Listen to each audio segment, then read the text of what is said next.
Thank you. মনে আছে সবার, এটাই কত বড় কথা।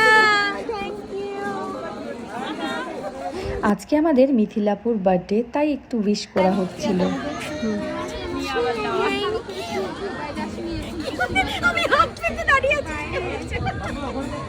Thank you, thank you. Unexpected. তো এখানে আমরা চলে গেছিলাম মিথিলাপুকে সারপ্রাইজ দিতে। এখানে মিথিলাপু কি পরিমাণ খুশি হয়েছে সারপ্রাইজ পেয়ে, সেটা তার ফেসেই বলে দিচ্ছে। আর আমরা সেটাই সবসময় চেষ্টা করি যে আমাদের তরফ থেকে সবাই যেন খুশি হতে পারে, সেটা সবাই আমরা চেষ্টা করি। ফ্রম টুকটুকি খুবই সুন্দর হয়েছে। Thank you. আমরা সবসময় সবার জন্মদিনেই চেষ্টা করি অ্যাটেন্ড করার আর একটু মজা করার, সবসময় সারপ্রাইজ প্ল্যান করি। তো আপুরটাতেও করে ফেললাম। থ্যাংক ইউ, খুবই সুন্দর হয়েছে।